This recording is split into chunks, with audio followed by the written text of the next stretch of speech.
여러분 안녕하세요. 예배학교 나는 예배자입니다. 이제 3강을 시작하게 되었습니다. 3강은 찬양에 대한 부분입니다. 찬양이 무엇인지, 찬양은 어떠한 성격을 가지고 있고 어떠한 능력을 가지고 있고 어떠한 방법들로 하나님을 찬양할 수 있는지, 이러한 부분들에 대하여 우리 모두가 함께 살펴보도록 하겠습니다. 자, 하나님 말씀을 살펴보기 전에 먼저 주님의 도우심을 구하는 기도를 드리겠습니다. 동일한 방법입니다. 여러분이 강의 안에 있는 기도문을 그대로 적으시면서 기도하시면 됩니다. 기도하시겠습니다.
이제 찬송을 하나 부르도록 하겠습니다.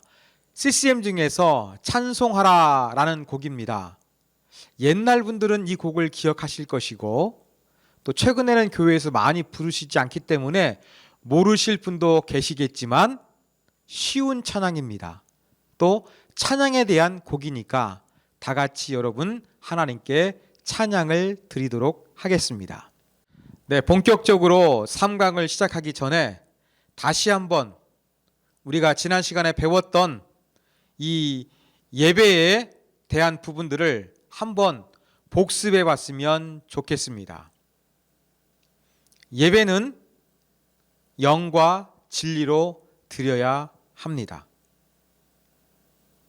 우리의 마음을 담아야 되고 하나님께서 말씀하신 이 성경 말씀 위에서 우리가 예배해야 합니다. 그리고 예배의 순서에 대해서도 한번 우리가 살펴봤습니다. 사람을 만났다가 헤어지는 것처럼 하나님께 예배하는 것이 하나님과의 만나고 또 우리의 삶의 자리로 돌아가는 형식으로, 파송의 형식으로 끝난다는 부분을 말씀드렸습니다. 그리고 세움교회 예배 순서가 어떠한 의미가 있는지 한번 읽어보시면서 우리가 드리고 있는 예배를 보다 잘 이해하실 수 있도록 그렇게 우리가 2강을 공부했습니다. 이제 3강을 본격적으로 공부하도록 하겠습니다. 1번, 주일 예배 때의 찬양이 길다고 생각하십니까? 아니면 짧다고 생각하십니까? 만일 예배 시간 중 1시간을 찬양하게 된다면 당신의 반응은 어떠할 것 같습니까? 두 가지를 답하시면 되겠습니다.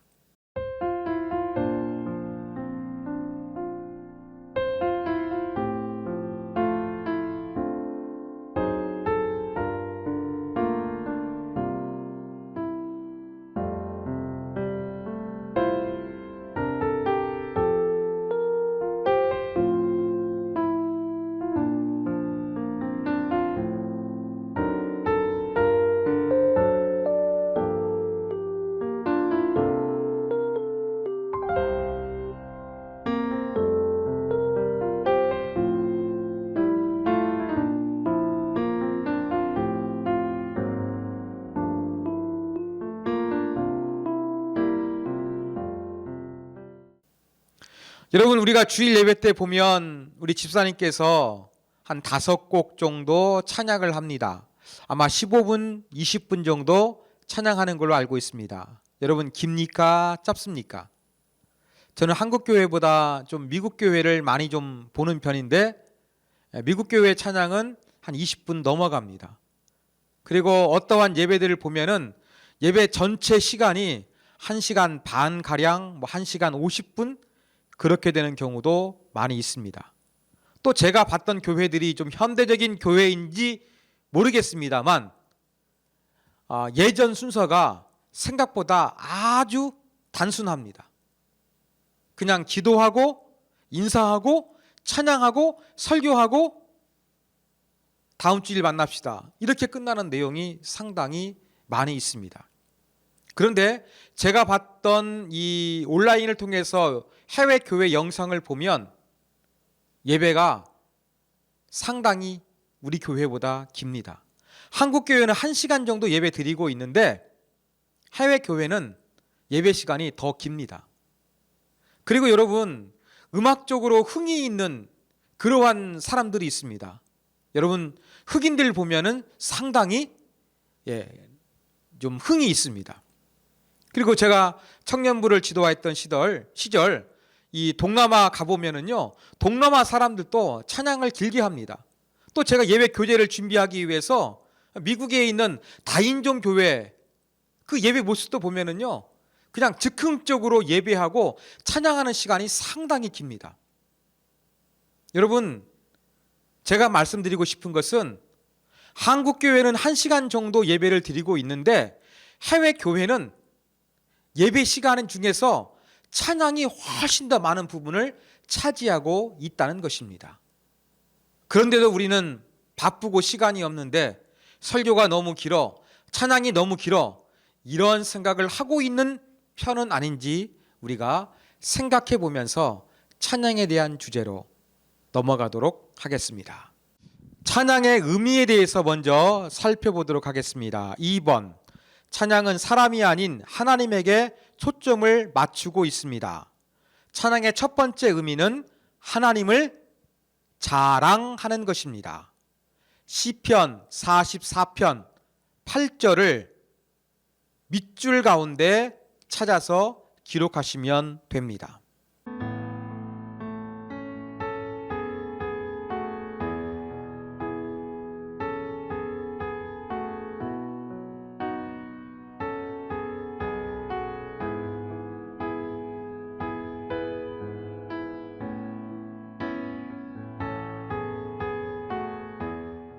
여러분, 밑줄에 어떤 단어를 넣어야 할지 알고 계시죠?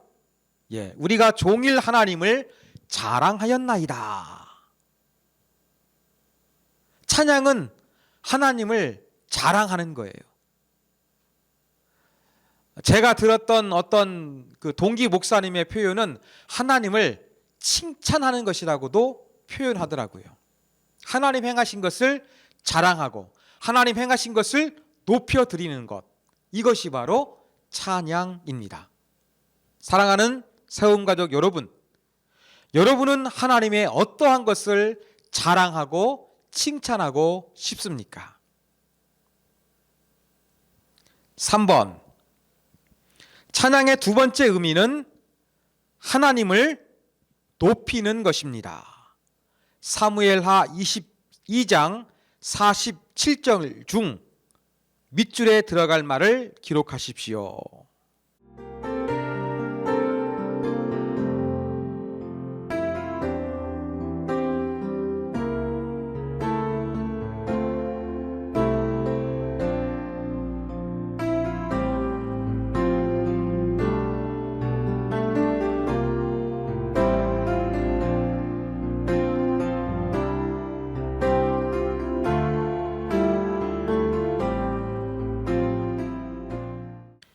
여호와의 사심을 두고 나의 반석을 찬송하며 내 구원의 반석이신 하나님을 높이리이다.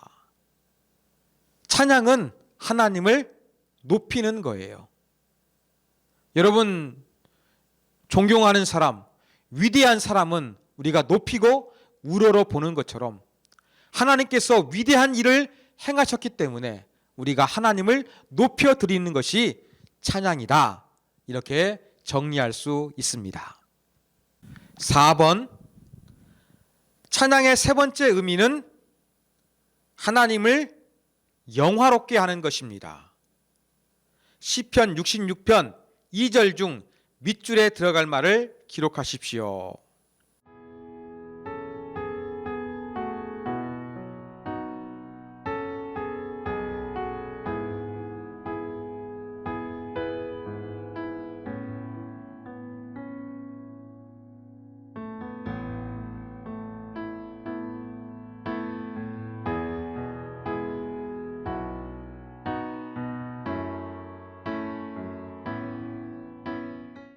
다 아시죠, 여러분? 네. 시편 66편 2절. 그의 이름의 영광을 찬양하고 영화롭게 찬송할지어다. 이렇게 말씀하고 있습니다.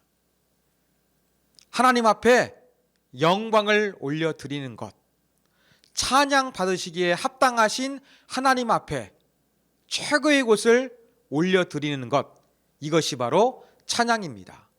자, 찬양은 무엇입니까? 하나님을 자랑하고 높여드리고 영화롭게 하는 것이다. 이렇게 우리가 정리할 수 있습니다. 이제 찬양의 의미를 알았으니까 이것에 대해서 조금 우리가 정리하는 그러한 질문을 함께 공부해 보도록 하겠습니다. 5번, 지금까지 살펴본 것처럼 찬양은 하나님이 중심이 되어야 합니다. 그렇다면 찬양의 가사, 노랫말이라고 할 수도 있겠지요. 찬양의 가사는 어떠해야 할까요? 가사에서 주어는 누가 되어야 할까요? 내가 되어야 할까요? 하나님이 되어야 할까요? 여러분, 두 가지 선택지가 있는데 거기에다가 체크하시면 됩니다.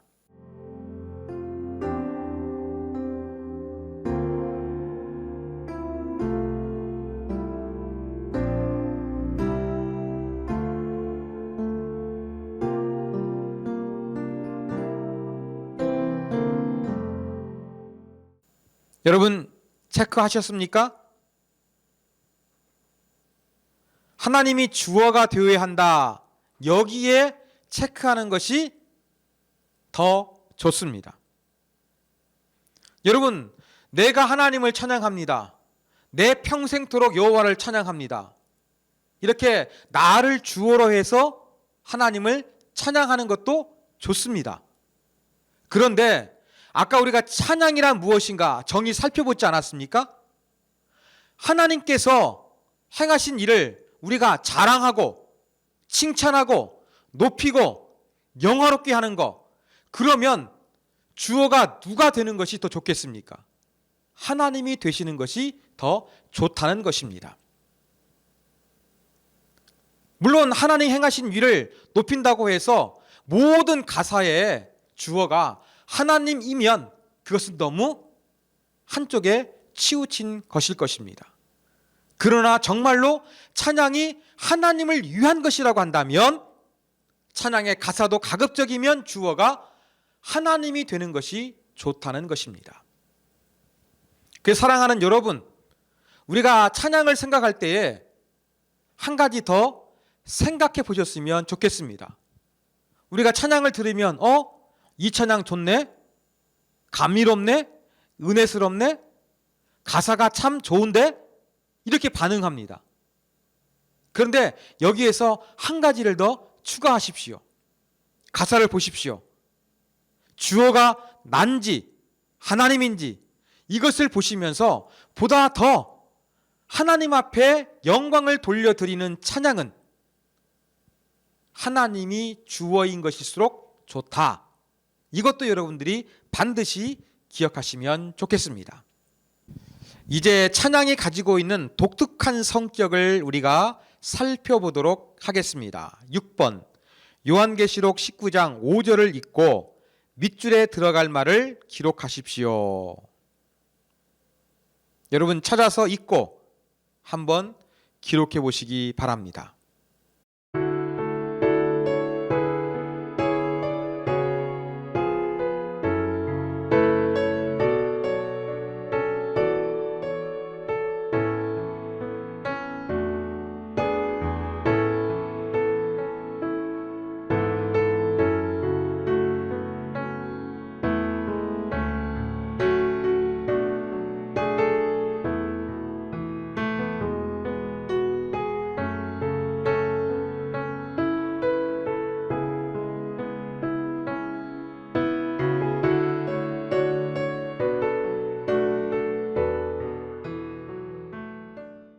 보좌에서 음성이 나서 이르되 하나님의 종들 곧 그를 경외하는 너희들아 작은 자나 큰 자나 다 우리 하나님께 찬송하리로다.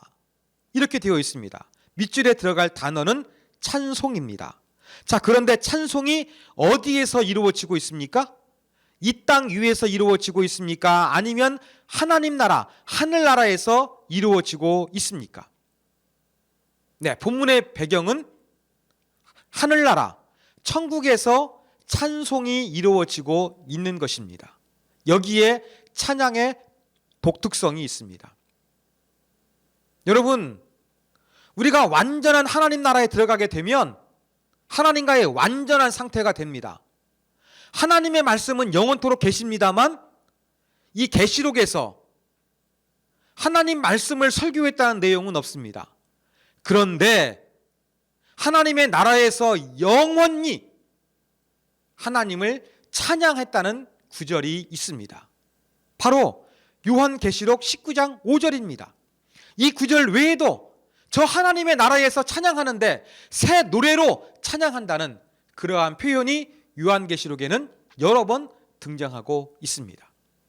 찬양이 가지고 있는 독특한 성격 중 하나는 이 땅 위에서 예배뿐만 아니라 천상의 예배에서도 찬양은 계속되고 있다는 독특한 특성을 가지고 있습니다. 네, 이제는 찬양이 가지고 있는 능력, 힘에 대해서 한번 공부해 보려고 합니다. 7번, 찬양이 중요한 이유는 찬양을 통해서 능력이 나타나기 때문입니다. 말씀과 기도만 능력이 있는 것은 아닙니다. 아래의 구절들 가운데 밑줄에 들어갈 단어를 찾아 기록하시면서 찬양이 어떠한 능력들을 가지고 있는지 살펴보십시오.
자, 여러분, 여기에 제가 4개의 구절을 기록해 놓았는데 다 찾아보셨습니까? 역대하 20장 21절 22절. 밑줄에 들어갈 단어는 노래, 찬송, 시작입니다. 찬양은 어떠한 능력이 있느냐? 전쟁에서 찬양을 부르니까 찬양이 시작될 때에 적들이 겁을 먹습니다. 적들을 이길 수 있는 능력이 임했습니다. 찬양은 이렇게 적들과 싸우는데 적들을 물리칠 수 있는 능력을 발휘합니다. 하나님께서 부리시는 악령이 사울에게 이를 때에 다윗이 수금을 들고 와서 손으로 탄즉 사울이 상쾌하여 낫고 악령이 그에게서 떠나니라. 찬양에는 어떠한 능력이 있습니까? 악한 영이 물러가는 능력이 있습니다. 악한 영이 사울의 몸에서 그를 아프고 괴롭게 했습니다. 그런데 다윗이 이 수금을 연주할 때에 악한 영이 떠나갔던 것입니다. 그렇습니다. 우리가 찬양을 하면 악한 영들이 방해하는 힘을 잃어버리게 되고 우리 앞에서 겁을 먹고 도망하게 되는 놀라운 능력이 나타납니다. 세 번째 구절은 사도행전 16장 25절 26절입니다. 한밤중에 바울과 실라가 기도하고 하나님을 찬송하며 죄수들이 듣더라. 이에 갑자기 큰 지진이 나서 옥토가 움직이고 문이 곧 다 열리며 모든 사람의 매인 것이 다 벗어진지라. 찬양이 가지고 있는 세 번째 능력은 우리가 매인 것으로부터 자유하게 해주는 힘이 있다는 것입니다. 물리적으로 옥에 갇혀 있었는데 그 옥으로부터 벗어날 수 있는 매인 것으로부터 자유하게 되는 놀라운 능력이 나타났습니다. 찬양은 이러한 힘이 있습니다. 우리가 영으로 하나님을 예배하고 우리의 영이 하나님을 찬양하면 우리의 분노, 우리의 슬픔, 우리의 좌절, 우리의 믿음 없음 이란 모든 것들로부터 자유하게 되고 풀려지게 되는 능력이 임할 것입니다. 찬양의 힘입니다. 마지막 살펴볼 네 번째 구절은 시편 40편 3절입니다. 새 노래 곧 우리 하나님께 올릴 찬송을 내 입에 두셨으니 많은 사람이 보고 두려워하여 여호와를 의지하리로다. 여러분, 찬양에는 어떠한 힘이 있느냐? 나만 힘만 얻는 게 아니에요. 내 감정과 내 의지, 내 비전을 회복하는 게 전부가 아니에요. 찬양은 다른 사람으로 하여금 하나님에 대한 믿음이 강해질수록 도와주는 그러한 힘이 있습니다. 우리 영이 찬양하게 되면 우리의 찬양을 듣는 사람들이 여기에 대해서 은혜를 받는 거예요. 그래서 믿음이 강화되고 하나님의 사랑으로 하나님의 은혜로 충만하게 되는 그러한 놀라운 선한 영향력이 흘러가게 됩니다. 이것이 찬양이 가지고 있는 힘입니다. 우리는 지금까지 찬양의 능력 4가지를 살펴봤습니다. 사랑하는 여러분, 이러한 찬양의 능력들 여러분 경험하시면서 하나님을 찬양하고 있습니까? 우리는 너무 감성적으로만 찬양합니다. 오늘 찬양 좋았네, 감동적이었네. 여러분, 이게 전부가 아닙니다. 전쟁에서 이길 수 있는 능력이 나타납니다. 악한 영이 떠납니다. 다른 사람이 하나님을 의지하고 믿음이 굳건해집니다. 또 한 가지는 우리를 가두고 있는 답답한 현실과 어떠한 것으로부터 우리를 자유롭게 풀어줍니다. 감정적으로 위로받는 것, 그 이상의 찬양의 능력이 있다는 것을 반드시 기억하시고 찬양할 때 이러한 능력을 체험하실 수 있도록 더욱더 진심으로 찬양하는 저와 여러분이 되기를 소원합니다. 자, 이제 우리가 찬양에 대해서 공부하고 있는데 찬양을 어떠한 방법으로 할 것인가? 찬양의 방법론적인 측면을 살펴보도록 하겠습니다. 8번. 하나님을 찬양하는 방법은 매우 다양합니다. 아래 기록된 성경 구절을 찾아 밑줄에 들어갈 말을 기록하십시오. 자, 조금 10개의 성경 구절이라 깁니다. 제가 이것을 다 쓰라고 하지 않았잖아요. 예, 밑줄에 들어갈 단어만 찾아서 기록하시면 되겠습니다.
잘 기록하셨습니까? 자, 찬양의 첫 번째 방법. 시편 100편 2절. 기쁨으로 여호와를 섬기며 노래하면서 그의 앞에 나아갈지어다. 찬양할 때 어떻게 해야 되느냐? 기쁨으로 해야 됩니다. 여러분, 정말 기쁜 마음으로, 즐거움으로 좀 적극적으로 찬양에 임하셨으면 좋겠습니다. 두 번째, 시편 9편 1절, 내가 전심으로 여호와께 감사하오며 주의 모든 기이한 일들을 전하리이다. 이 구절의 기초에서 우리가 찬양하는 두 번째 방법은 온 마음으로 찬양해야 합니다. 전심, 내 마음을 다한다는 의미겠지요. 다른 말로 하면 온 마음을 다해서 우리가 하나님을 찬양해야 합니다. 입만 움직이지 마시고 우리의 모든 마음이 하나님을 생각하면서 하나님을 향하여 하나님을 자랑하고 높이고 영화롭게 해야 할 것입니다. 세 번째 찬양의 방법, 시편 100편 4절 말씀입니다. 감사함으로 그의 문에 들어가며 찬송함으로 그의 궁정에 들어가서 그에게 감사하며 그의 이름을 송축할지어다. 하나님을 찬양하는 방법은 하나님께 감사의 마음을 갖는 것입니다. 위대한 일을 행하신 그분에 대해서 우리가 감사하는 마음으로 찬양하는 것은 중요합니다. 네 번째 방법입니다. 시편 149편 1절입니다. 할렐루야, 새 노래로 여호와께 노래하며 성도의 모임 가운데에서 찬양할지어다. 찬양하는 방법 중에 네 번째는 새 노래로 찬양하는 것입니다. 찬양이 노래이지 않습니까? 이렇게 반문하시는 분이 계실지도 모르겠습니다. 중요한 것은 새 노래라는 것입니다. 여러분, 하나님께 뭔가 기쁨으로 찬양하는데 그 하나님을 찬양하는 이유가 점점점 많아지는 거예요. 풍성해지는 거예요. 그렇다 보면은 이 새로운 마음이 들었을 때 하나님을 이전에 불렀던 찬양이 아니라 어떻습니까? 새로운 노래로 창의력을 발휘해서 하나님을 찬양하라는 이야기입니다. 또 새 노래로 찬양하라는 말씀은 창의력을 발휘해서 실제 새로운 노래로 하나님을 찬양하는 것이 중요합니다. 또 한 가지 의미는 처음 불러본 것처럼 그 모든 정성을 다해서 하나님 앞에 새 노래로 찬양을 드리시면 좋습니다. 다섯 번째 찬양의 방법은 춤을 추면서 찬양하는 것입니다. 사무엘하 6장 14절, 다윗이 여호와 앞에서 힘을 다하여 춤을 추는데 그때에 다윗이 배 에봇을 입었더라. 여러분, 춤은 인간의 감정을 잘 표현하는 수단입니다. 인간의 감정을 표현해요. 특히 춤을 추다 보면은 이 성적인 것을 표현하는 것도 상당히 많습니다. 춤은 이렇게 노래 못지않게 인간의 감정, 이 다양한 것들을 표출하는 수단입니다. 여러분, 우리가 하나님을 찬양하는데 이렇게 춤을 추어서 하나님을 찬양하는 것도 상당히 중요합니다. 교회 사의 기록들을 읽어보면 춤을 추면서 찬양하는 기록들 많습니다. 여러분, 흥이 있는 하나님을 섬기는 다른 민족들 보면 정말로 흥겹게 춤을 추면서 찬양하는 모습도 현대에서도 아주 쉽게 볼 수가 있습니다. 그러므로 우리는 이 워십이라고 하죠. 간단한 율동이 아니라 정말로 하나님 앞에 기쁨이 있다면, 정말로 하나님을 사랑한다고 한다면 축제 때 우리가 춤을 추는 것처럼, 예배도 축제이니까 하나님 앞에 춤을 추는 이 아름다운 모습으로서 찬양을 해야 되지 않겠습니까? 너무 경건하게만 찬양하지 아니하시고 여러분, 춤을 추면서 찬양했으면 좋겠습니다. 하나님을 찬양하는 방법 여섯 번째 방법을 살펴보겠습니다. 교창이나 합창을 하면서 하나님을 찬양할 수 있습니다. 에베소서 5장 19절 시와 찬송과 신령한 노래들로 서로 화답하며 너희의 마음으로 주께 노래하며 찬송하며. 자, 이 구절을 보면 시와 찬송과 신령한 노래들이 나옵니다. 성경학자들은 이 부분을 시편을 의미할 가능성이 매우 높은 것으로 해석합니다. 이 시편을 가지고서 서로 화답하래요. 노래를 불렀다는 이야기입니다. 그런데 화답하는 것은 이쪽에서 한번 부르고 반대쪽에서 한번 부르고 라고 하면서 교창을 했을 것입니다. 어쩌면 돌림 노래를 했는지도 모릅니다. 그런데 이 시와 찬송과 신령한 노래들로 서로 교창을 했던 것은 수평적인 것, 교육적인 것, 성도들 간의 교제를 위한 목적이었습니다.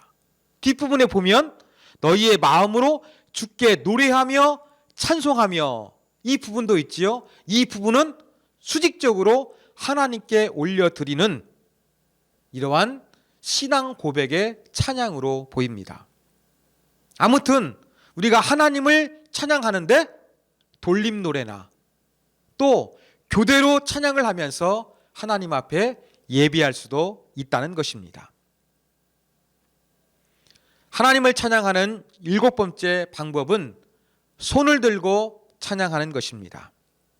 시편 134편 2절 성소를 향하여 너희 손을 들고 여호와를 송축하라. 이건 우리가 좀 많이 하는 것 같아요. 그렇죠? 찬양을 부르다가 은혜가 되면은 손을 드시는 분들 많습니다. 성경에서도 이것이 기록되어 있을 뿐입니다. 여덟 번째 하나님을 찬양하는 방법은 박수를 치면서 찬양하는 것입니다. 시편 47편 1절 너희 만민들아 손바닥을 치고 즐거운 소리로 하나님께 외칠지어다. 손바닥을 치는 거, 박수를 치는 것이지요. 저희 교회에서도 경배와 찬양 시간에 박수를 많이 치지 않습니까? 예, 박수를 치는 것도 하나님을 찬양하는 방법입니다. 하나님을 찬양하는 아홉 번째 방법은 소리를 높여서 찬양하는 것입니다. 요즘 젊은이들이 샤우팅한다, 외친다고 표현하죠. 예, 하나님께 샤우팅을 하면서 외치면서 우리가 하나님을 찬양해도 좋습니다. 마태복음 21장 15절과 16절 대제사장들과 서기관들이 예수께서 하시는 이상한 일과 또 성전에서 소리질러 호산나 다윗의 자손이여 하는 어린이들을 보고 노하여 예수께 말하되 그들이 하는 말을 듣느냐? 예수께서 이르시되 그렇다. 어린 아기와 젖먹이들의 입에서 나오는 찬미를 온전하게 하셨나이다 함을 너희가 읽어본 일이 없느냐 하시고. 여러분, 예수님께서 성전에서 가르치시고 능력을 행하십니다. 종교 지도자들, 대제사장들과 서기관들이 이것을 보고 분노합니다. 또 예수님뿐만 아니라 예수님 말씀을 듣고 있었던 이 어린 아이들이 호산나 호산나 하나님을 찬양하고 있는데 이 모습 가운데 매우 심하게 분노했습니다. 어린아이들이 어떻게 찬양했습니까? 소리질러 찬양했습니다. 하나님께 소리질러 찬양했는데 그것도 어린아이들이 소리를 지르면서 찬양을 했는데 예수님 뭐라고 말씀하셨습니까? 찬미를 온전하게 했던 성경의 말씀이 이루어졌다고 말씀하고 계십니다. 사랑하는 여러분, 샤우팅을 하는 거, 큰 소리로 외치는 거, 이것도 온전하게 하나님을 찬양하는 방법입니다. 하나님을 향해서 영광의 함성을 지르시고 싶은 분들은 지르십시오. 이것도 예배입니다. 이것도 하나님을 온전하게 찬양하는 방법임을 기억하시기 바랍니다. 마지막 10번째 하나님을 찬양하는 방법은 악기를 연주하면서 찬양할 수 있습니다. 시편 150편 3절에서 5절 나팔 소리로 찬양하며 비파와 수금으로 찬양할지어다. 소고치며 춤추어 찬양하며 현악과 퉁소로 찬양할지어다. 큰 소리 나는 재금으로 찬양하며 높은 소리 나는 재금으로 찬양할지어다. 여기에 다양한 악기들이 등장하고 있습니다.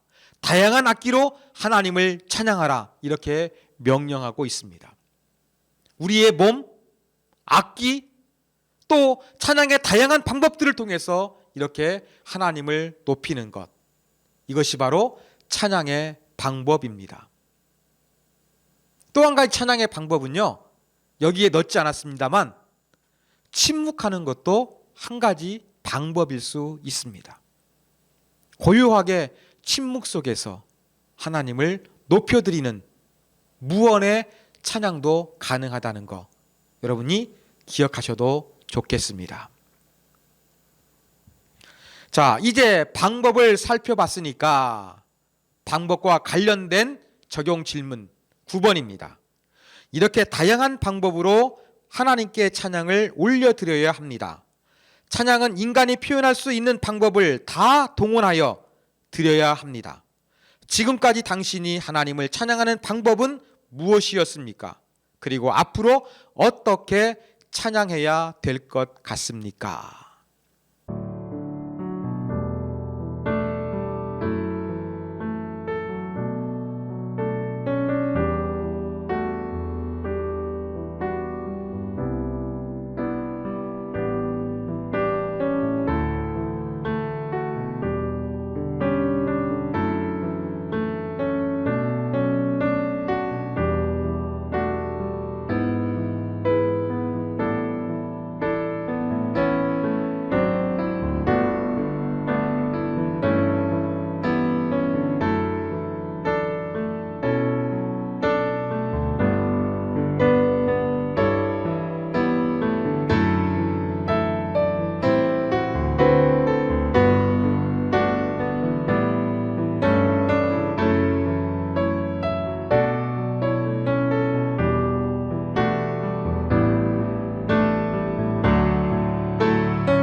여러분, 우리는 목소리로 손을 들고서 박수 치면서 이 정도로 찬양하고 끝냈습니다. 10가지 방법을 살펴봤는데 이 정도면은 두세 가지밖에 여러분들이 많은 방법을 사용하지 아니하신 것입니다. 여러분, 도전이 되지 않습니까? 저는 강의안을 준비하면서 이 춤을 추어서 찬양했다는 거 상당히 도전을 받았습니다. 사랑하는 여러분, 이제 찬양을 배웠습니다. 다양한 방법으로 창의적으로 여러분의 몸이 악기가 되어서 다양한 음악적인 것들을 동원해서 풍성하게 하나님을 찬양하실 수 있는 우리 모두가 되기를 간절히 소원합니다. 네, 지금까지 제3강 찬양에 대하여 찬양의 정의, 독특성, 능력, 다양한 방법들을 살펴보았습니다. 이제 공부를 마무리하는 그 질문을 던지고 여러분이 한번 생각해 보시기를 원합니다. 깊이 생각해 보기. 당신의 삶에서 음악이 차지하는 부분은 얼마나 큽니까? 그 음악 생활 중에서 찬양이 차지하는 부분은 어느 정도입니까? 그리고 앞으로 예배할 때에 찬양에 임하는 각오를 기록해 보십시오. 먼저 여러분 삶 가운데 음악이 얼마나 중요합니까?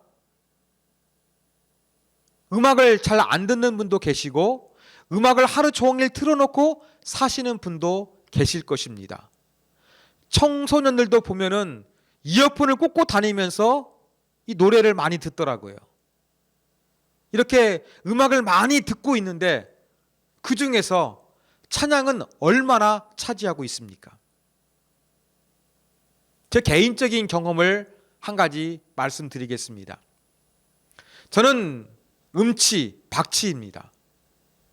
음악을 잘 모르지만 그래도 클래식 음악이 어느 순간 들어와서 좀 클래식 음악을 감상했습니다. 클래식 음악을 한참 듣다 보면 여러분 기독교 음악, CCM, 현대 복음성가 이것들이 음악성이 그렇게 높지 않다는 것이 너무나 느껴집니다. 오랜 세월 동안 많은 사람들에게 감동을 주었던 클래식 음악보다 CCM은 분명히 음악적으로 부족합니다.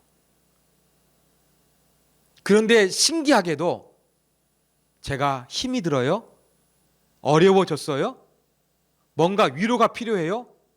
그러면 클래식 음악을 듣지를 못합니다. 그런데 음악적으로 떨어져도 이 찬양을 들으면 가사 속에서 또 그 멜로디 속에서 단순하지만 나를 살려내고 나를 새롭게 하는 그 무엇인가가 움직이고 있음을 저는 느낄 때가 너무나 많습니다. 기독교 음악, CCM, 복음성가 이것이 음악적으로는 부족할지는 모릅니다. 그러나 거기에는 영적인 것이 있습니다. 우리의 영을 만지는 것이 있습니다. 우리를 살려내는 것이 있습니다. 여러분들에게도 이 찬양을 통하여 뭔가 여러분의 삶과 영혼을 새롭게 할 수 있는 힘이 찬양 가운데 있다는 것을 발견하시기를 바랍니다. 그리고 그러한 부분들에 대하여 여러분의 음악 생활에 대하여 한 번쯤은 생각해 보시기를 바랍니다. 그리고 우리가 이 시간 찬양에 대하여 살펴보았는데 찬양은 저 하나님의 나라에서도 계속되는 특성을 가지고 있습니다. 찬양에는 놀라운 능력이 있습니다. 그 찬양의 놀라운 능력을 경험하는 예배자가 될 수 있도록 다양한 방법으로 하나님을 찬양하기를 결단하고 내가 보다 구체적으로 어떻게 하나님을 찬양할 것인가 각오를 새롭게 하시는 여러분이 되기를 간절히 소원합니다. 사랑하는 여러분, 제3강 듣니라 수고 많이 하셨습니다. 제4강에서 다시 찾아뵙겠습니다.